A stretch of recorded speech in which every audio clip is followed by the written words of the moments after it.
네, 반갑습니다. 저는 태성 SNE 대전 사무소에서 근무 중인 이경진 차장이라고 합니다. 제가 발표할 내용은 그 ASME B31.8 코드를 이용한 파이핑 시스템 평가에 대해서 발표를 하도록 하겠습니다. 먼저 컨텐츠를 잠깐 보시면 소개를 먼저 진행을 할 거고요. 그리고 일반적으로 ASME 같은 경우는 압력용기에 대한 코드로 알고 있는데 추가적으로 B 시리즈라는 게 있습니다.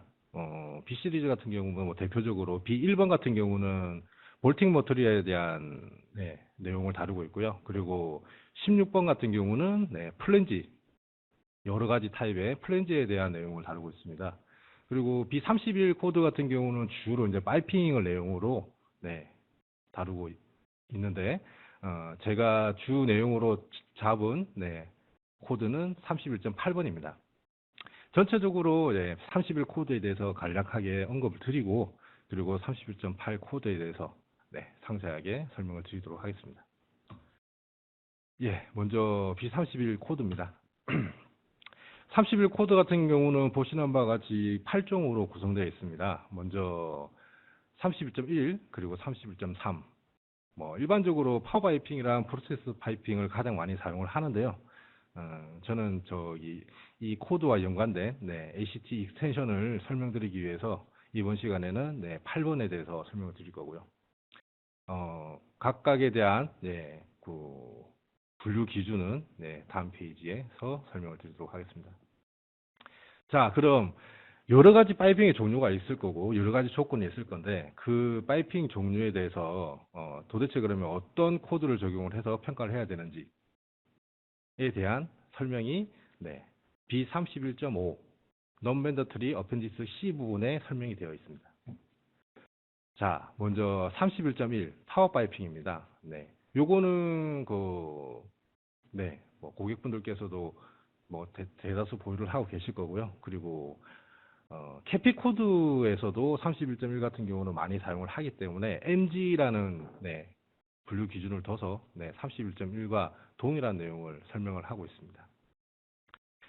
31.1 코드 같은 경우는 주로 어떤 내용이냐면은 보시는 바와 같이 스팀이나 워터 그리고 오일, 가스, 공기나 다른 매체들에 대한 파이핑을 다루고 있습니다. 그리고 재질 같은 경우는 철재질과 비철재질을 모두 다루고 있고요. 그리고 압력 조건 같은 경우는 보시는 바와 같이 105kPa를 초과하는 압력 조건에 대해서 적용이 가능합니다. 그리고 온도 같은 경우는 대기보다 높은 온도 조건에 대해서 적용을 할 수가 있고요. 다음으로 요 코드도 많이 사용을 하고 있습니다. 프로세스 파이핑 같은 경우는 모든 유체에 대한 파이핑에 대해서 적용이 가능합니다. 동일하게 철재질과 비철재질에 대한 파이핑을 모두 다루고 있고요. 압력 조건과 온도 조건에 대한 경계가 특별하게 제한되어 있지 않습니다. 그리고 31.4 코드 같은 경우는 보시는 바와 같이 유체나 또는 슬러리라면은 그 미세한 그 분말을 포함하는 그런 유체들을 얘기하고 있습니다. 보시는 바와 같이 뭐 파이핑은 원래 전송하는 매체죠. 어떤 안에 이제 유체 내용이 어떤 내용이냐면 뭐 크루드 오일이나 컨덴세이트 그리고 천연 가솔린 또는 천연 액화가스 그리고 액화 석유가스 그리고 이산화탄소 등등에 대한 파이핑을 다루고 있습니다. 한번 이렇게 쭉 보시면 아시겠지만 주로 이제 원유 채취에 사용되는 파이핑을 다루고 있는 내용임을 아실 수가 있겠죠. 그리고 온도 조건은 특별하게 없습니다. 없고 그리고 압력 조건은 특별하게 없고요. 온도 조건 같은 경우는 대기 온도부터 121도씨까지 제한을 두고 있습니다. 밑에 이제 그 31.4 코드에서는 다음과 같이 뭐 보조 파이프나 등은 이제 언급하고 있지 않다.